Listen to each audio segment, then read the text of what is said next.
ఇది ఒక స్టోరీ మాత్రమే. ఈ ఎపిసోడ్లు వస్తూనే ఉంటాయి. ఎందుకంటే ఈవినింగ్ ఫ్రెండ్స్, ఇప్పుడు నేను చెప్పబోయే కథ ఇంతకుముందు 10 ఎపిసోడ్లు నడిచింది. గాలి వెధవకి పెళ్లి పెళ్లి చేసిన రిటైర్డ్ ఎంప్లాయ్, మోసపోయిన ముసలమ్మ కుటుంబం. ఇది కథ. ఈ కథలోని పాత్రలు, సన్నివేశాలు ఎవరిని ఉద్దేశించినవి కాదు, వ్యక్తిగతంగా సమాజంలో జరిగే అంశాలన్నింటినీ ఈ యూట్యూబ్లో కానీ సమాజంలో కానీ వాటి ఆధారంగా ఇలా జరుగుతుంది అని చెప్పడమే నా ఉద్దేశం. ఇలా జరుగుతుందని చెప్పడమే నా ఉద్దేశం. ఇక కథలోకి వెళ్తే పార్ట్ 11 ఇది. అతను ముసలమ్మ చెప్పింది కొడుకుతో, ఇలా నేను పోషించలేకపోతున్నాను, వీడొచ్చి ఇంటి మీద పడ్డాడు 3 నెలల నుంచి, నా వల్ల కావట్లేదయ్యా అని చెప్పి బాధపడితే, సరే దీనికి పరిష్కార మార్గం చెప్తాలే అమ్మ అని చెప్పి కొడుకు అక్కడికి నేను వస్తున్నా అని చెప్పి కూతురుతో చెప్తాడు. కూతురు భర్తతో చెప్పిద్ది, మా నాన్న వస్తున్నాడు, మా నాన్న వస్తే గొడవ అయితే నువ్వు వెళ్ళిపో అని చెప్పిద్ది అనమాట. చెప్తే వాడు తప్పు చేసినవాడు కాబట్టి, వాడు పని పాట లేకుండా ఇంటికాడ ఉంటున్నాడు కాబట్టి, మీ నాన్న వచ్చినప్పుడు వెళ్తాలే అని చెప్పి తీరా తండ్రి వచ్చేది చూసుకొని వాడు బ్యాగ్ సర్దుకొని వెళ్ళిపోతాడు అనమాట. వెళ్ళిపోతాడు. ఇంకా అమ్మాయిని కాపురానికి తీసుకెళ్ళాడు. కొంతకాలానికి ఏం జరిగిద్దంటే, ఇంకా అమ్మాయి వాళ్ళకి పరువు పోతుంటుంది అనమాట అక్కడ. అంటే నీ కొడుకు పెళ్లి చేసావు, కోడలు లేదా అని చెప్పి అడుగుతుంటారు కదా. కొంచెం ఈగోయిస్టు పెద్ద ఆయన, రిటైర్డ్ ఎంప్లాయీ, వృద్ధాప్యంలో ఉన్న రిటైర్డ్ ఎంప్లాయీ. అంటే పెళ్లి కొడుకు తండ్రి కొంచెం ఈగోయిస్టు, వాళ్ళందరూ ఈగోయిస్టులే అని అందరు అడుగుతుంటే, ఇక లాభం లేదని చెప్పి మొత్తానికి తండ్రి కొడుకులు కలిసి ఏం చేస్తారంటే, ఆ బంగారం వాళ్ళకి ఇచ్చేసి మనం మళ్ళీ ఇచ్చినట్టు ఇచ్చి మళ్ళీ తెచ్చుకొని బ్యాంకులో పెట్టుకొని, ఈసారి ప్రైవేట్ బ్యాంకులో కాకుండా గవర్నమెంట్ బ్యాంకులో పెట్టుకుందాము. ఆ తర్వాత ఇంకా కొంత డబ్బులు అమ్మాయి చేత ఉద్యోగం చేయించుకొని మనం చిన్నగా నటన జరుపుకుందాము అనే లెక్కలో ఆలోచనకు వస్తాడు అబ్బాయి తండ్రి. అంటే బంగారం ఇచ్చినట్టు ఇచ్చి అంటే నెలకాల ఏలం వేస్తాడు. గవర్నమెంట్ బ్యాంకులు అయితే అప్పుడు రెన్యూల్ చేసుకునే దానికి అవకాశం ఉంది, ఇప్పుడు లేదు, అప్పుడు ఉంది. అలా వాళ్ళు ప్లాన్ చేసుకొని అమ్మాయిని తీసుకుపోవడానికి వస్తారు. ఇక వచ్చి అమ్మాయి తండ్రితో ముందు రోజు మాట్లాడతారు. అబ్బాయి మాట్లాడతాడు, మావయ్య నేను మారాను, నేను పలానా దేవస్థానానికి వెళ్ళాను, ఆ దేవస్థానానికి వెళ్ళినప్పుడు మీ అమ్మాయి ఫోన్ చేసింది, అక్కడ కూడా ఈగోనే, మీ అమ్మాయి ఫోన్ చేసింది, ఇలా మనం ఎంతకాలం ఉందాం ఇలా అని చేసింది, అందుకని నాకు కూడా ఆలోచన వచ్చింది, అందరూ బాగుండాలి, మేమే సఫర్ అయ్యేది, మీ అమ్మాయిని నేను తీసుకెళ్తాను, ఇక నుంచి బాగా చూసుకుంటాను, ఇక నుంచి మీరేం కంగారు పడాల్సిన పని లేదు అని మామయ్యకి ఫోన్ చేస్తాడు అల్లుడు. అప్పుడు మామయ్య ఏమంటాడయ్యా, నేను కోరుకునేది అదే కదా, సరే ఇప్పటికైనా నీలో మార్పు వచ్చింది, ఉద్యోగం చేసుకో, లక్షణంగా అమ్మాయిని జాక్కో, తర్వాత మీ ఇద్దరికి డబ్బులు సరిపోకపోతే అమ్మాయి కూడా ఉద్యోగం పోయింది, నువ్వు చేస్తుంటే అమ్మాయి కూడా ఏదో ఉద్యోగం చేసుకుంటుంది, ప్రైవేట్గా స్కూల్లో టీచర్గా చేసుకుంటుంది, ఆమె ఖర్చులు కానీ సంపాదించుకుంటుంది, అట్లా వృద్ధాప్యంలో ఉన్న మీ తల్లిదండ్రులు చూసుకుంటా ఉండండి, మంచిగా జీవించండి, ఇంకా గొడవలే ఉండవు కదా, ఇక్కడ నువ్వేం పని పాటు చేయకుండా ఖాళీగా ఉంటేనే ఏదో గొడవ, ఏదో నీ ఖర్చులకై నువ్వు సంపాదించుకోవాలి కదా అని అమ్మాయి తండ్రి చదువు. లేదు మామయ్య, నేను సంపాదించుకుంటాను, బాగా చూసుకుంటాను మీ అమ్మాయిని, ఇంకా గత జరిగిపోయింది, ఇక నుంచి చూడండి నేను అలా చూసుకుంటాను, నాకు పలానా కంపెనీలో జాబ్ వచ్చింది, నాకు నెలకి 25,000 20,000 ఇస్తారు, 25,000 ఇస్తారు, మీకు ఇబ్బంది ఏం లేదు, ఇక బ్రహ్మాండంగా చూసుకుంటాను అది ఇది అని చెప్పి ఆ పెళ్ళికి ముందు ఎలా మాటలు చెబుతారు, మాయ మాటలు, నిశ్చితార్థానికి ముందు అలాంటి మాయ మాటలే చెప్తే ఈ అమ్మాయి తండ్రి ఏమనుకుంటాడంటే, వీడు ఈ మాటలు చెప్తున్నాడు కానీ వీడి మీద నమ్మకం కలగదనమాట అమ్మాయి తండ్రికి. సరే అమ్మాయి గట్టిగా పట్టుబట్టిద్ది, పరువు పోతున్నానా పెళ్ళి అయిన తర్వాత ఆడపిల్ల ఇంట్లో ఉంటే అని నేను అమ్మాయి నచ్చచెప్పిద్ది అనమాట తండ్రికి. చెప్తే ఇంక నీ ఇష్టం అమ్మ, ఇలాంటివి నేను చాలా చూశాను, ఇలాంటివి అయితే నిలబడవు, నాకు తెలిసి నేను చూసిన వాటిలో నా అనుభవం అది, నువ్వు కాకపోతే మీరు ప్రయత్నం చేస్తున్నారు, నేను ముందే చెప్పే కదా ఇలాంటి జరుగుతాయి పెళ్ళికి ముందే, అలాగే జరిగింది, సరే నీ ఇష్టం, నీ రాత ఎలా ఉంటే అలా ఉంటుంది, నీ ఇష్టం కదా, సరే అట్నే పంపిస్తాలే అంటాడు తండ్రి. ఇంకా ముసలమ్మ వాళ్ళ ఇంటికి అమ్మాయి తండ్రి వేరే ఊర్లో ఉంటాడు, ముసలమ్మ వాళ్ళ సాటు ఉంటుంది కదా, ఇంకా ముసలమ్మ పలానా రోజు వస్తామని చెప్పి అమ్మాయి చెప్పిస్తే అమ్మాయి వాళ్ళ నాయనమ్మ దగ్గర ఉంటుంది అనమాట. ఇంకా అమ్మాయి తండ్రి, తల్లి, వాళ్ళ తమ్ముడు అందరూ పోతారు. పోయిన తర్వాత సాయంత్రం 6 గంటలకు 3 సంచులు 3 టైంలో వస్తారు, 6 గంటలకే ఏమో వస్తారన్నమాట, పొదుగు మాటల అంటే వాళ్ళన్నీ ఆలోచన చేసుకొని, వాళ్ళ అబ్బాయి వాళ్ళ చెల్లెళ్ళు కాదు, అక్కలు ఏమొచ్చేసి ఏమంటారంటే మన పంతం తగ్గకూడదు అంటారు వాళ్ళు.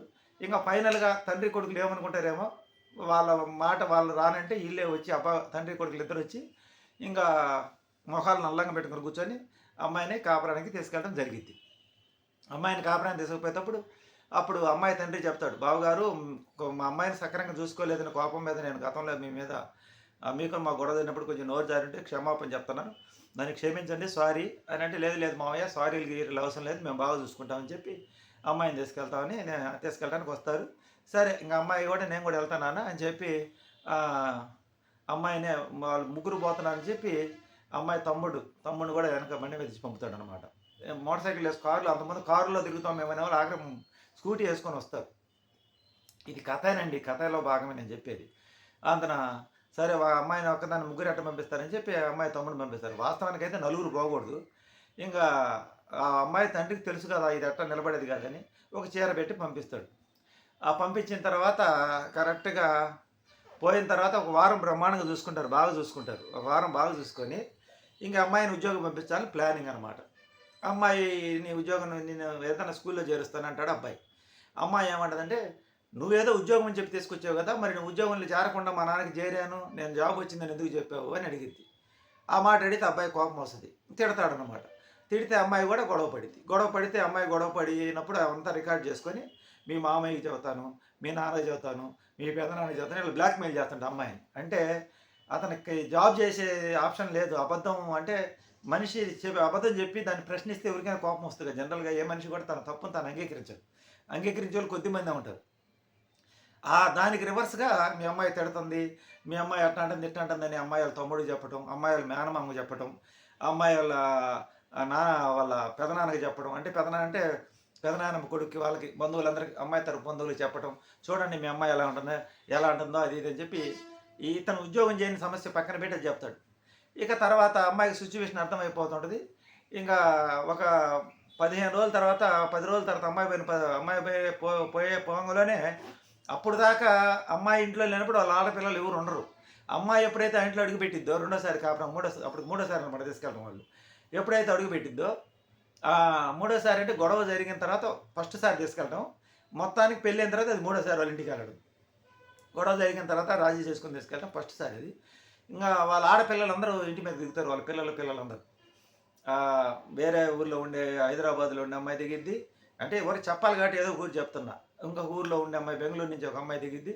ఇంకా అక్కడ స్థానికంగా ఒక అమ్మాయి ఉంటుంది. వాళ్ళ పిల్లలు స్థానికంగా ఉండే అమ్మాయి అయితే రాదు, కానీ రెండోసారి పోయినప్పుడు ఒక అమ్మాయి ఇంట్లో వచ్చి ఉంటుంది. వాళ్ళ పిల్లలు ఆ అమ్మాయి రావడం, ఇంకా అందరికి ఈ అమ్మాయి వండి పెట్టడం ఇలా జరుగుతుంటే ఇంకా వాళ్ళు కావాల్సినవి తెచ్చుకొని తింటూ ఉంటారు. ఈ అమ్మాయితో ఎవరు మాట్లాడరు. ఈ అబ్బాయి తప్ప నుంచి ఇంకా వాళ్ళ అత్త కానీ వాళ్ళ ఆడపిల్లలు కానీ ఎవరు మాట్లాడకుండా అదే ఇంట్లో ఈ అమ్మాయిని ఒక రకమైన ఆ హింస పెడతా ఉంటారు. ఇంకా వాళ్ళ తల్లిదండ్రులతో ఎప్పుడన్నా ఫోన్ చేసి మాట్లాడితే వాళ్ళ నాన్న ఏం చెప్తాడంటే, అమ్మ ఒకసారి గొడవ అయింది, ఎట్టొకటి అడ్జస్ట్ అవ్వమ్మా, అబ్బాయి ఉద్యోగం గురించి ప్రశ్నించగా వచ్చిందా లేదని అడుగుతాడు వాళ్ళ నాన్న. అడిగినప్పుడు అబ్బాయిని అడిగితే సరే రాపోయింది, నీకు నెలకు 4,000 రూపాయలు డబ్బులు పంపిస్తాను, ఆ డబ్బులు పెట్టుకుని అక్కడే ఉంటా, చిన్నగా ఎట్టొకటి కొన్ని రోజులు వెయిట్ చేయమ్మా అని చెప్తాడు తండ్రి. ఏ కాడికి సెట్ చేద్దామని, ఎందుకంటే అతనిలో మార్పు వస్తుందేమని. కానీ ఆ అబ్బాయి ఏం చేస్తాడంటే ఉద్యోగ ప్రయత్నాలు లేవు, అతను నన్ను నమ్మితే నీకు అంతా బాగానే ఉంటుంది, నేను చెప్పినట్టు అంతా బాగానే ఉంటుంది అంటాడు. వాళ్ళ నాన్న అడిగితే సమాధానం ఉండదు. ఇంకా అమ్మాయి అక్కడ ఆరోగ్యం బాగాలేక హాస్పిటల్ చూస్తుంటే మీ నాన్న మీ అమ్మని డబ్బులు ఇప్పించుకో చెన్నై తీసుకొని చూపిస్తానంటాడు. ఏమి మనం ఉండే ఊర్లో హాస్పిటల్ ఉన్నాయి కదా, మనం ఉండే జిల్లా హెడ్ క్వార్టర్లు ఉన్నాయి కదా, ఇక్కడ హాస్పిటల్ ఇంతకు మించి ఎక్కడన్నా ఉంటాయంటే లేదు, మీ నాన్న మీ అమ్మని అడిగి డబ్బులు ఇప్పించుకొచ్చుకొని నేను చెన్నై తీసుకొని చూపిస్తాను అంటాడు. ఇంకా సరే ఆ అబ్బాయి ఎట్టా చూపించడం ఎంత బాగాలేకపోయినా అంటే ఇంట్లో పనిచేసి అమ్మాయి అలసిపోయి నొప్పి వస్తుంది. చాలామంది పిల్లలు వాళ్ళందరూ దాదాపు ఒక 10 మంది దాకా ఉంటారు. ఆ 10 మందికి వంట చేసి పెట్టి ఏం చేసుకుని అమ్మాయికి అలసటకు గురి నొప్పి వస్తున్నా పట్టించుకోరు, ఒక యంత్రం లాగానే చూస్తూ ఉంటారు. అమ్మాయికి పుట్టింటికాడ బాగా గారాబం పెరిగింది. సరే అత్తగారింటికాడ తప్పదు కదా అని చెప్పి చేస్తుంది. చేసిన అబ్బాయిలు ఏం మార్పు ఉండదు. 15 రోజులు దాటిన తర్వాత ఇంకా అమ్మాయికి ఏ ఖర్చులకు డబ్బులు ఇవ్వటం కానీ ఏటికి ఇవ్వటం కానీ జరగదు. అంటే అమ్మాయికి ఒక నాన్న ఫోన్పే చేసినా కానీ ఆ అమ్మాయి దగ్గర గ్యాస్ సిలిండర్ ఏదైనా వస్తే నీ దగ్గర ఏమైనా డబ్బులు ఉంటే గ్యాస్ సిలిండర్ కట్టు, ఇట్లా అమ్మాయిని అడుగుతూ ఉంటారు అనమాట. వాళ్ళ ఇంట్లో గ్యాస్ అయిపోతే ఆ సిలిండర్ వస్తే డబ్బులు లేవు, ఎట్లా నీ దగ్గర ఉంటే చూడంటే ఆ అమ్మాయి ఒకసారి సిలిండర్కి వాళ్ళ నాన్న అడిగి గ్యాస్ సిలిండర్కో లేకపోతే ఏదో పార్సల్ వస్తేనో వాళ్ళ నాన్న అడిగి డబ్బులు ఇప్పిస్తాయి ఫోన్పే కొట్టి. అవి ఇప్పించుకోవడం కానీ అమ్మాయి బయట ఏదైనా పుట్టింటికాడ బాగా గారాబంగా పెరిగిన అమ్మాయి కదా, ఏదైనా తినాలని ఉంటుంది కదా, ఏం తెచ్చిపెట్టరు. వాళ్ళ చెల్లెలు వాళ్ళు అందరు కావాల్సినవి తెచ్చుకొని తింటూ ఉంటారు దాచిపెట్టుకొని. ఈ అమ్మాయికి ఇంకా ఇంట్లో పొద్దుగూకులు కూర్చొని వంట పని చేసి ఏదో ఒకటి తినాలని ఉంటుంది కదా, ఇంకేం తినడానికి ఏం తెచ్చిపోయారు, ఆ ఇంట్లో అన్నం వండుకోవాలి తినాలి, ఆ సాంబారు రసం ఇదే పప్పు, ఇంకా ఇదే వంటకాలు అనమాట.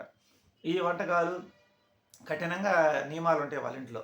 అన్నీ తింటారు కానీ నియమాలు ఇంట్లో కఠినంగా ఉంటాయి అన్నమాట. వాళ్ళ పిల్లలందరూ అది బెడ్రూమ్లో తెచ్చుకుని తింటారు, అది వేరే విషయం, కానీ కఠినమైన నియమాలు. ఈ అమ్మాయిని ఒక జైల్లో బంధించిన రామచిలకలాగా బంధించేస్తారు. ఇంకా తర్వాత ఈ అమ్మాయి సిచ్యువేషన్ అర్థమైపోయి వాళ్ళ నాన్నకి ఫోన్ చేసి, "నాన్న నాకు అసలు తినడానికి ఆరోగ్యం బాగలేదని" చెప్తే, అంతలోకి వాళ్ళ కొడుకు ఫోన్ చేసి చెప్తాడు. అంటే ఆ అమ్మాయి తమ్ముడికి వాళ్ళ నాన్న ఫోన్ చేసి చెప్తారనమాట. "ఒరేయ్ అక్కని తీసుకొచ్చి చూపించరా" అని చెప్పి డబ్బులు అకౌంట్‌కి కొట్టి అక్కని తీసుకొచ్చి చూపిస్తాడు. చూపించిన తర్వాత, "నీకు అసలు ఆరోగ్య సమస్య ఏంది? మేము ఉన్నాం కదా! మేము చూపిస్తాం కదా! మీ తమ్ముడిని పిలిపించుకొని చూపించాల్సిన అవసరం ఏందని" వాళ్ళ మావయ్య గాని, వాళ్ళ అత్తయ్య గాని, వాళ్ళ భర్త గాని ఎవ్వరు అనరు. ఇక్కడ సరైన డాక్టర్లు ఉండరమ్మా. నేను చెన్నై తీసుకెళ్తానన్నా కదా! మీరు మీ నాన్న అమ్మని డబ్బులు అడిగిపించుకొస్తే ఒక 20,000, 30,000 చెన్నై తీసుకుపోయాను కదా! అన్నట్టుగా మాట్లాడితే, అంటే ఆ చెన్నై వంక మీద ఎంజాయ్ చేయడానికి మళ్ళీ ఆ డబ్బులు తీసుకొని. చూడండి అలాంటి ఆలోచన. అంటే ఖాళీగా ఉండటమే కాకుండా వ్యసనం. ఖాళీగా ఉండేవాళ్ళు చాలామంది ఉండారు. అంటే ఉద్యోగాలు రాక. వాళ్ళకి ఉద్యోగాలు రాకపోయినా వాళ్ళకి ఏ వ్యసనాలు ఉండవు కాబట్టి అత్త, మామ, తల్లిదండ్రులు ఇద్దరు చూస్తారు. కానీ ఇట్లాంటి వ్యసన పరుడు ఎవరు భరేస్తారు చెప్పండి? ఇతను మధ్యాహ్నం సాయంత్రం 4 గంటలకు రెడీ అయిపోవడం ఫుల్లుగా, సాయంత్రం 11 గంటలకు రావడం ఫుల్లుగా, పెగ్గేసి రావడం, పనుకోవడం. అమ్మాయి ప్రశ్నిస్తే గొడవ పెట్టుకోవడం. ఇంకా 15 రోజుల తర్వాత, తర్వాత అమ్మాయికి తినడానికి ఖర్చులకి ఏమి లేవు, కాయలు, ఫ్రూట్స్ కాబట్టి వాళ్ళ నాన్న పోయి ఇచ్చొస్తాడు. ఒక నెల రోజుల్లో 2 సార్లు, ఒకసారి వాళ్ళ తమ్ముడు పోయి చూపిస్తాడు, ఒకసారి వాళ్ళ నాన్న, 2 సార్లు పోయి వాళ్ళ నాన్న ఒకసారి ఫ్రూట్స్, ఒకసారి తీసుకుపోయిస్తాడు. ఆ ఈటానికి పోయినప్పుడు సంచులు తీసుకొని వస్తాడనమాట అబ్బాయి. "మామయ్య ఇగో సంచులు తీసుకొని ఈసారి వచ్చేటప్పుడు ఈ సంచులు వేసుకొని రండి." ఇంక అప్పుడు నా అమ్మాయి తండ్రికి అర్థమైపోయింది, చూసావు కదమ్మా పరిస్థితి అని. అతను చూస్తే ఒక అమ్మాయికి ఖర్చులు కొంటే ఒక రూ. 1000, 500 డబ్బులు ఇచ్చేస్తే వాళ్ళ నాన్న, ఆ నాన్న ఇటు రాగానే ఆ డబ్బులు వాడు పెరుగుతాడు. అతను ఆ డబ్బులు ఇట్టి నాకు అవసరం ఉంది, ఏదో అవసరం ఉంది. వాళ్ళ మామయ్య కానీ, ఆ అబ్బాయి కానీ, భర్త కానీ ఆ డబ్బులు వాడు పెరుగుతాడు. అమ్మాయి చెప్పింది, "నాన్న మీరు ఇచ్చినా ఉపయోగం ఉండదు ఇక్కడ ఎంత ఇచ్చినా కానీ" అని. ఆ ఒక నెల రోజులు పోయిన తర్వాత ఇంక అమ్మాయి, "నువ్వు ఇప్పుడు నెల అయింది ఉద్యోగం ఉందని తీసుకొచ్చావు" అని అంటే, "నువ్వు చేసి ఈ ఉద్యోగం" అంటాడు వాళ్ళ నాన్న. ఆ అబ్బాయి వాళ్ళ నాన్న, "నువ్వు పోవచ్చు కదా, మా అబ్బాయి ఎప్పుడో చేస్తాడమ్మా ఉద్యోగం, నువ్వు చేయొచ్చు కదా" అంటాడు. "నేను ఇంట్లో పని చేసి ఉద్యోగం చేసి అట్ట చూసేది, నాకు అసలే ఎనుపొస్తే కొంచెం నొప్పి వస్తుంది, ఈ మధ్య డాక్టర్ చూపించినా కూడా బాగలేకపోయినా కూడా అట్నే ఇంట్లో పని చేస్తున్నానంటే" అని అమ్మాయి అంటది. అమ్మాయి అంటే ఇంక అబ్బాయి గొడవ పెట్టుకుంటాడు. సరే గొడవ పెట్టుకున్న తర్వాత ఒక రోజు గడిచిన తర్వాత రెండో రోజు వాళ్ళ అత్త కూడా గొడవ పెట్టుకుంటుంది అమ్మాయితో. ఇంట్లో ఆడబెట్టుండి, "గొడవ పెట్టుకోవద్దమ్మా, నీ భర్త నువ్వు తీసుకొని వెళ్ళిపో బయటకు" అంటారు. వాళ్ళు ఏమంటారంటే డిస్కషన్‌లో, నీ భర్త నువ్వు తీసుకొని పొమ్మంటారు. అబ్బాయి వాళ్ళ అమ్మ, నాన్న, వాళ్ళ అక్క, అబ్బాయి వాళ్ళ అక్క, "మీ భర్తను మీరు తీసుకొని మీరు హ్యాపీగా బతకండి బయట" అంటాడు. అమ్మాయి ఏమంటదంటే, నేను ఎంప్లాయీని, నాకంతా భద్రత ఉందని చేసుకున్నావు కదా, మీ అబ్బాయికి ఉద్యోగం ఉందని. ఇప్పుడు నేను బయటికి తీసుకుపోయి నేను ఎలా పోషించాలి నా భర్తని, నీ కొడుకుని? పైగా ఇతనికి తాగుడు అలవాటు ఉంది, అప్పులుండయి. ఇవి మేము ఎక్కడ తెచ్చాయంటే, "అయన్నీ నాకు తెలీదమ్మా, నీకు పెళ్లి చేశాను, నీ భర్తను తీసుకోపోమ్మంటాడు." అది ఎట్లా కుదిరిద్ది మామయ్య, నా భర్తను నేను తీసుకోమంటే, మీ అబ్బాయి ఏదైనా ఉద్యోగం చేస్తే కదా అని. సరే ఏరు పోదాము అది ఇది అనే ఆ అమ్మాయితో అంటాడు అబ్బాయి. సరే ఏరు పోదాము, నువ్వు ఎలా పోషిస్తావు చెప్పు అంటే, అబ్బాయి కోపం వస్తుంది ఆ మాటకి, సర్రని కోపం వస్తుంది. అంటే జవాబు దొరకదు ఇంకా ఆ ప్రశ్నకి. అంటే మీ అమ్మ మీ నాన్న నీ కోసం మీ అమ్మ మీ నాన్న పోషించుకోమను, లేకపోతే మీ తమ్ముడు ఉద్యోగం చేస్తున్నాడు కాబట్టి మీ తమ్ముడు నెల నెల ఖర్చులకి ఇవ్వమను, లేకపోతే మీ నాయనమ్మకి ఏదో పెన్షన్ వస్తుంది కాబట్టి ఆ డబ్బులు ఇచ్చి మీరు సాక్కోండి అనేది. పొద్దుగూకులు నాకు ఒక 10 లక్షల అప్పు ఉంది, ఆ 10 లక్షలు అప్పు తీరిస్తే నా సమస్య పోయిద్ది. ఇది ఒక మాట. మీ నాన్న అడిగి ఎక్కడన్నా 2 లక్షలు డబ్బులు ఇప్పించమని. 10 లక్షలు 2 లక్షలు, 10 లక్షలు 2 లక్షలు, ఇదే రోజు డిస్కషన్. ఇంకా ఒకరోజు అత్తాకోడలకి ఇదే డిస్కషన్ జరిగింది వంట చేసే కాడ. "నువ్వు వంట చేయాల్సిన అవసరం లేదు పో" అని ఏదో బూతు మాట్లాడదు కోడల్ని. ఆ అమ్మాయి కోపం వచ్చి ఆ అమ్మాయి కూడా గొడవ పెట్టుకుంటుంది. ఆ గొడవ పెట్టుకున్నంత ఈ అబ్బాయి రికార్డ్ చేసి, ఆ అమ్మాయి మీద గొడవ పెట్టుకుని రికార్డ్ చేసి, అసలు అబ్బాయి వాళ్ళ మామయ్యకి ఫోన్ చేస్తాడు. ఫోన్ చేసి, "మీ కూతురు నాకు అక్కర్లేదు, మీ కూతురిని మీరు తీసుకుపోండి" అంటే, అతనికి అమ్మాయి తండ్రికి అప్పటికే ఆరోగ్యం బాగాలేక కరోనా వచ్చి ఫోన్ చేసేసరికి అతను ఏ పూటకో అప్పుడు పని చేసుకున్నాడు. కాళ్ళు చేతులు గడగడగడు వణుకుతా ఉంటాయి. ఆయనకు బీపీ, షుగర్లు ఎన్ని ఉన్నాయి. వణుకుతా, "అల్లుడు తొందరపడగాకయ్యా, మొన్నే ఈ మధ్య గొడవ సద్దుమణిగింది. నువ్వు చెప్పి తీసుకెళ్ళే కదా, మీ అమ్మాయిని నేను అర్థం చేసుకుంటాను, ఈసారి ఏ గొడవలు రాకుండా చూసుకుంటానని. నీకు ఉద్యోగం చేయకపోతే నచ్చ చెప్పుకొని ఉంచుకో, మీ నాన్న ఉన్నాడు కదా, నిదానంగా నచ్చ చెప్పుకోండి, గొడవ ఎందుకు దాని కాడని" చెప్పని ఎంత చెప్పిన వినుకోడు. "మీ కూతురు నాకు అవసరం లేదు" అని చెప్పి అమ్మాయికి, సరే మీ నాన్నకి ఫోన్ ఇయ్యి మాట్లాడని వాళ్ళ నాన్నకి ఫోన్ చేస్తే, ఆ ఫోన్ కూడా అతనే లాక్కొని వాళ్ళ నాన్న మాట్లాడనీయకుండా అమ్మాయిని ఇటు తిట్టి, అమ్మాయి అందరూ ఒకటే మాట్లాడుతుంటే అమ్మాయికి అర్థం కాక కోపంతో మాట్లాడుతుంటే పెద్ద పెద్దంగా, ఎందుకంటే ఇంకేం చేస్తారు, నిస్సహాయ స్థితిలో అది పిల్లిని బంధించి కొడితే పులేద్ది అన్నట్టుగా వీళ్ళందరూ ఒకటైనప్పుడు ఇంకా అమ్మాయి చేసేది, "అది చూసుకో మీ అమ్మాయి అటు పెద్ద పెద్దగా అరుస్తుందని" చెప్పి వీడియోలు తీసుకొని రికార్డు పెట్టుకుంటాడు అనమాట. అంతా ఒక పక్క ప్రణాళిక ప్రకారం. ఇంకా సరే ఇంక నువ్వు, "సరే నీ ఇష్టం అయ్యా, నాకైతే ఆరోగ్యం బాగలేదని" చెప్పి అమ్మాయి వాళ్ళ తమ్ముడికి ఫోన్ చేసి, అదే వాళ్ళ కొడుకు ఫోన్ చేసి, అమ్మాయి తండ్రి కొడుకు ఫోన్ చేసి, "అరే అక్కకి పరిస్థితి ఇలా ఉంది" అని అంటే, "ఏంది నాన్న, నేను జాబ్ చేసుకున్న పొద్దుగూకులు నాకు ఇదే పంచాయతీ" అంటాడు. "లేదు లేదు నాన్న, ఇంకా తలకాయ నొప్పి ఎక్కువగా ఉంది, సరే పోయి అమ్మాయిని తీసుకొని రమ్మంటే కారు పంపిస్తే తీసుకొని వస్తాడు వాళ్ళ తమ్ముడు. ఇంకా అమ్మాయి ఇంటికి వచ్చిన తర్వాత రాత్రికి అల్లుడు ఫోన్ చేస్తాడు మామయ్యకి. "మామయ్య అట్లా జరిగింది, అట్లా జరిగింది. మీ అమ్మాయి అరుస్తుంది. అది ఇది" అని అంటే, అసలు అరవటానికి గల కారణం ఏందయ్యా? నువ్వు జాబ్ చేస్తున్నావు. ఫస్ట్ సారి జాబ్ అని పెళ్లి చేసుకున్నారు. తర్వాత సంవత్సరం అయినా గానీ నువ్వు ఉద్యోగం అనేది లేదు. సంవత్సరం కావస్తనే నీకు ఉద్యోగం లేదు. సంవత్సరం కావస్తే నీకు ఉద్యోగం లేదు. మళ్ళా ఉద్యోగం వచ్చిందని తీసుకెళ్ళావు. ఇట్లా అబద్ధం చెప్పడం ఎందుకు? అసలు నీ స్టాండ్ ఏందో, నీ విధానం ఏందో మాకు అర్థం కావట్లేదు. పోనీ మీ నాన్నగారికి పెన్షన్ వస్తుంది కదా! లక్షణంగా మీ నాన్నగారు చెప్పినట్టు మేము సరే అమ్మాయికి ముద్దేసి ఇంట్లో అన్నం వండి పెట్టిద్ది కదా! అత్తమామ వృద్ధులకి. అంటే అట్ట మీ నాన్నేమో మాకు ఇంట్లో ఉండటానికి లేదంటున్నాడు. నేను మా అమ్మాయి ఖర్చులకి ఇచ్చి పంపుతాను అన్నా గానీ, మీరు మా అమ్మాయికి అట్ట డబ్బులియ్యడం ఇట్లా లాక్కుంటారు. ఆమె ఖర్చులు నేను డబ్బులిచ్చినా గానీ. అసలు మీ ప్రాబ్లమ్ ఏంది? అనంటే, మీ అమ్మాయి అట్లా అరుస్తుంది, ఇట్లా అరుస్తుంది. మాకిక్కడంతా ఇనపడుతుంది. అందుకని పంపించాను. నేను రేపు మీ ఇంటికొచ్చి మాట్లాడతాను. నేను మీ ఇంటికొస్తానన్నాడు. అప్పుడు అమ్మాయి తండ్రి అంటాడు, అతను రెండో రోజు అమ్మాయి రాత్రికి ఇట్లా అమ్మాయికి చెప్తాడు తండ్రి. "అమ్మాయి ఏందమ్మా అబ్బాయి నీ దగ్గర ఇది ఇట్లా అంటున్నాడంటే" ఆ అమ్మాయి కోపంతో అక్కడ ఆ అమ్మాయిని తిట్టి పంపిస్తాడు పెద్ద బూతు మాట మాట్లాడి. ఆ అమ్మాయి వాట్సాప్‌లో ఏదో స్టేటస్ పెట్టిద్ది ఆ భర్తకి. ఆ స్టేటస్ పెట్టేసరికి పొద్దున ఆ తర్వాత అమ్మాయి వాళ్ళ తమ్ముడికి ఫోన్ చేయటం, వాళ్ళ మేనమామకి ఫోన్ చేసి, "మీ అమ్మాయి నన్ను అట్ట తిడుతుంది" అంటే ఈ అమ్మాయి ఎందుకు తిడుతుంది? ఈ అమ్మాయిని అతను రెచ్చగొట్టి మాట్లాడతాడు. ఈ అమ్మాయి కోపం వచ్చి మాట్లాడితే దాన్ని రికార్డ్ చేసి ఈ అమ్మాయి తరపు బంధువులందరికీ వినిపించడం అతను డ్యూటీ. అంటే ఇతను పని చేయమని అడిగినందుకు, ఉద్యోగం ఎట్ట పోషిస్తామని ప్రశ్న వేసినందుకు, అతను ఈ అమ్మాయి పోషించలేనందుకు ఇంక రివర్స్ డ్రామా మొదలుపెడతాడు. అర్థమవుతుందండి మీ అందరికీ? ఇలా రివర్స్ డ్రామా పెట్టి ఇక్కడ వాళ్ళ బంధువులందరికీ చూపించి ఈ అమ్మాయిని బ్యాడ్ చేయాలని అదే ప్రయత్నం మీద ఉంటాడు. ఇంకా ఆ అమ్మాయి కోపం వచ్చి వాట్సాప్‌లో తిట్టిద్దనమాట. మామూలుగా భర్తే కదా! భార్యాభర్తల మధ్యలో కోపతాపాలుంటాయి కదా! అది ఇంక మళ్ళీ అందరికి చేసి చెప్తాడు. అమ్మాయి తండ్రి పొద్దున్నే ఫోన్ చేస్తాడు. "ఎందుకయ్యా పొద్దుగూకులు మా అబ్బాయి ఉద్యోగం చేసుకుని మా అబ్బాయికి కొంచెం విసిగిస్తావు? ఇదే పంచాయితా పెళ్ళైన కాంచి? నాకు ఫోన్ చేసి చెప్తావు, వాడికి ఫోన్ చేసి చెప్తావు, మా అమ్మకి ఫోన్ చేసి చెప్తావు. ఇక పొద్దుగూకులు ఇదే పంచాయితా? ఒకటి గుర్తుపెట్టుకోండి. మీరు అమ్మాయిని సాక్కోగలిగితే తీసుకోపోండి. ఏంది? లేదు మీ అమ్మాయికి మేము తిండి పెట్టలేమంటే మేము మా అమ్మాయిని మేము సాక్కుంటాం. నువ్వు ఎట్టాటి గాలితనంగా తిరిగినా, నువ్వు ఎట్లాంటి పనికిమాలినోడని మీ అమ్మ, మీ నాన్న, మీ అక్కలు అందరూ నిన్ను వెనకేసుకొస్తున్నారు కదా! అలాగే నా కూతురిని నేను సాకకపోతే ఎవరు సాక్కుంటారని ఆ తండ్రి అంటాడు.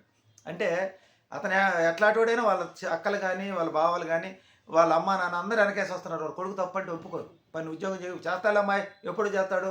నేను పెళ్ళైన తర్వాత 10 సంవత్సరాలు చేశానంటాడు అబ్బాయి వాళ్ళ నాన్న. ఇట్లా మాట్లాడతారు.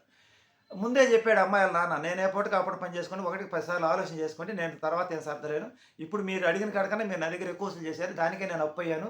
ఇక నా వల్ల కాదని చెప్తాడు. ఇంకా రెండో రోజు ఫోన్ చేస్తే ఇట్లా మీ అమ్మాయి నన్ను అట తిడుతుందని అంటే, "నువ్వు అక్కడ ఎన్నో మా అమ్మాయిని తిట్టావు. నేను అడగలేదు కదా నీ మాట. నువ్వు మా అమ్మాయిని అన్ని చండాలంగా మాట్లాడావు మాకు తెలుసు ఆ సంగతంతా. వీడియో తీసి అట్ట బెదిరిస్తుందని చెప్పి ఆ అమ్మాయిని రెచ్చగొట్టి అని చెప్పి అందరికి చెప్పుకున్నావు కదా! అంత పాయింట్ చెప్పు" అనని ఆ మామయ్య అల్లుడితో అంటాడు. ఆయన ఒకటే మాట చెబుతాడు. నీకు 30 సంవత్సరాల వయసొచ్చినా మీ తండ్రి నిన్ను దాక్కుంటున్నాడు. అలాగే ఏ చెట్టుకి ఆ కాయ బరువు కాదు. అక్కడ హింసలు పడి నా కూతురు హింస పడి, ఇక్కడ నేను హింస పడే కాడికన్నా మా కూతురిని మా ఇంటికి పంపించమని అమ్మాయి తండ్రి అంటాడు అల్లుడితో. అయితే "నువ్వు మా ఇంటికి మటుకు రావద్దు. నువ్వు భార్యను సాక్కుంటానన్నప్పుడు తీసుకుపో. మా ఇంటికి నువ్వు మటుకు రావద్దు. గాలి వాళ్ళకి మేము స్థానం లేదు ఇక్కడ. మేము కష్టపడి పని చేసుకునేవాళ్ళమి. మీరు ఇక్కడ ఉన్న కాంచి అక్కడ ఇక్కడ అప్పులు చేసి మనశ్శాంతి లేకుండా ఎప్పుడు డబ్బులు మాకు అశాంతి చేస్తారు. నాకు బీపీలు షుగర్లు ఎన్ని ఉన్నాయని" ఆ అమ్మాయిల తండ్రి అల్లుడికి చెప్తాడనమాట. చెప్పి మీ నాన్న నిన్నెలా పోషించుకుంటున్నాడో, సరే పొరపాటు జరిగిపోయింది. ఇంక ఒక వాదులు ఆడుకోవడం అనవసరం. మీకు మాకు కుదరనప్పుడు ఇంక ఎక్కడో అక్కడ ఉండండి. లేదంటే కొంత టైం తీసుకొని నువ్వు మారి ఉద్యోగం చేసుకొని నీ భార్యను నువ్వు పోషించుకున్నప్పుడు తీసుకోపో. నువ్వు ఉద్యోగం చేసుకుంటుంటే ఆ అమ్మాయి కూడా ఉద్యోగం చేసుకుంటుంది. అప్పుడు ఇద్దరుగా హ్యాపీగా జీవించండి. ఆలోచన చేసుకొని నిర్ణయం నీదే. ఇది కూడా నీకు వల్ల కాకపోతే ఈ తెంచుకునే పని తెంచుకొని మీ నాన్న మీరు మాట్లాడి అని అమ్మాయి తండ్రి చెప్తాడు. చెప్తే ఆ మాటకి వాళ్ళకి కోపం వస్తుందన్నమాట. అంతన తర్వాత అమ్మాయి తండ్రి ఒకటే మాట చెబుతాడు. "నువ్వు మా అమ్మాయిని ఇంట్లోంచి గెంటేసావు కాబట్టి నువ్వు మా ఇంటికి ఎట్టి పరిస్థితుల్లో రావడానికి లేదు. ఒకవేళ ఏదన్నా వచ్చినా అసలు నీ ఉద్యోగం ఎక్కడ చేస్తున్నావో ఏందో ఆ ఇన్ఫర్మేషన్ అంతా పక్కాగా ప్రూఫ్స్తో సహా చూపించి అమ్మాయిని కాపురాన్ని తీసుకుపో. బ్యాంక్ అకౌంట్లో పడతాయి కదా డబ్బులు, ఆ ప్రూఫ్ చూపించు. అసలు నువ్వేం చేస్తున్నావు ఏంది అనేది. ఇదేం లేకుండా నువ్వు ఇప్పుడు 2 సార్లు అదే పని చేసావు. పెళ్ళికి ముందు నేను అది చేస్తున్నా మాకు అంత వస్తుంది ఇంత వస్తుందని మీ నాన్న చెప్పాడు, నువ్వు చెప్పావు. నేను నిన్ను సాగుతా, అమ్మాయిని సాగుతా, అమ్మాయి నాన్న సాగుతా, అమ్మాయిని అమ్మని సాగుతా అన్నీ ఏదేదో మాటలు చెప్పారు. ఊహల్లో తీసుకెళ్లారు. ఇక నమ్మే పరిస్థితి కాదు. ఇక నుంచి మా అమ్మాయిని తీసుకెళ్లాలంటే మీ పెద్ద మనుషులు ఎవరైనా తీసుకొచ్చి పెద్ద మనుషుల సమక్షంలో కాగితం రాసుకొని ఒప్పందం చేసుకొని తీసుకెళ్ళండి. రేపు మా అమ్మాయికి ఏదైనా జరిగినా మీరు ఎవరు బాధ్యులు అవుతారో అది అని చెప్పి అమ్మాయి తండ్రి చెప్తాడు. చెప్పిన తర్వాత ఇప్పుడు అంతవరకు చెప్పి ఇంక ఫోన్ పెట్టేస్తాడు. ఇక నెక్స్ట్ తర్వాత ఏం జరిగిద్ది అనేది పార్ట్ 12లో చూడండి. నేను ఈ వీడియోలు ఇన్ని రోజులు ఎందుకు చేయలేదంటే మనం నిజాలు చెప్తుంటే మన మీద చాలామంది కక్ష కట్టి కావాలని మా మీదకి మాకు సంబంధం లేని వాళ్ళు చాలామంది మమ్మల్ని గందరగోళంగా మాట్లాడటం జరుగుతుంది. ఇదంతా మీరు దీంట్లో ఎంత నిజమో ఎంత అబద్ధం అనేది చూసేవాళ్ళు మీరు అర్థం చేసుకోండి. ఇలాంటి నిజమైన వీడియోలు సమాజంలో ఎన్నో జరుగుతున్నాయి. ఇట్లా సమాజంలో జరిగాయి. కొంతమంది తల్లిదండ్రులు చనిపోతున్నారు, కొంతమంది ఆడపిల్లలు చనిపోతున్నారు. అమ్మాయిల వల్ల అబ్బాయిలకు కూడా జరుగుతుందేమో, అవి మనకు కాదంటంలా. ఇక్కడ అబ్బాయిల వల్ల అమ్మాయిలు జరిగే స్టోరీ మనం చెప్పుకుంటూ వస్తున్నాం. అంటే ఎవరి వల్ల ఎవరు జరిగినా అది తప్పే, దాన్ని రైట్ అంటానికి లేదు. అబద్ధాన్ని నిజం చేసి జనాలని మోసపోయి ఎవరైతే అన్యాయానికి గురవుతున్నారో వాళ్ళనే హింసిస్తున్నారు సమాజంలో వాళ్ళు కూడా. ఎందుకంటే మోసం చేసేవాడు మాటలు తీయగా చెప్తాడు, మోసపోయినోడు మాటలు కఠినంగా ఉంటాయి. ఈ తీయగదనాన్ని నమ్ముతున్నారు కానీ ఈ కఠినంలోని బాధను అర్థం చేసుకోవట్లేదు. దయచేసి ఈ వీడియోలు నేను చేయకపోవడం కారణం ఏంటంటే ఈ యొక్క కథలు, సమాజం జరిగే కథలు నేను చెప్తుంటే వీటిని ఆపించాలని చాలామంది చాలా రకాలుగా కుట్రలు పన్ని మమ్మల్ని గందరగోళం పట్టిస్తున్నారు. ఇదంతా దయచేసి మీరందరూ గమనించుకోవాలి మనవి. ఇది ఒక స్టోరీ మాత్రమే. ఈ ఎపిసోడ్లు వస్తూనే ఉంటాయి. ఎందుకంటే ఈ మధ్య నాకు ఆరోగ్యం బాగలేక ఏంటంటే ఇది జాగ్రత్తగా సామాజిక అంశాలు కాబట్టి ఇంకొకరు మోసపోకుండా అర్థం చేసుకుంటారు. ఇలాంటి వ్యక్తిత్వం కలిగిన వ్యక్తులు ఎలా ఉంటారనేది దాని గురించి అవగాహన కోసం వీడియో చేయటం. ఇలాగ ముసలమ్మ రిటైర్డ్ ఎంప్లాయ్ గాలి వెదవ కొడుకు పెళ్లి చేసి వదిలించుకోవాలనుకొని ముసలమ్మ కుటుంబాన్ని నాశనం ఇలా చేశారనమాట. ఈ వీడియో యొక్క పరమార్థం మోసపోయిన ముసలమ్మ కథ ఇది. దీంట్లో బంధువుల పాత్రలు కూడా ఉంది. ఇంకా ఫస్ట్ ఎపిసోడ్లో చెప్పేశాను. ఇప్పటి వరకు అయితే స్టోరీ ఇది. పార్ట్ 12 తొందరలో వెయిట్ చేయండి, వస్తుంది. Thank you. By by.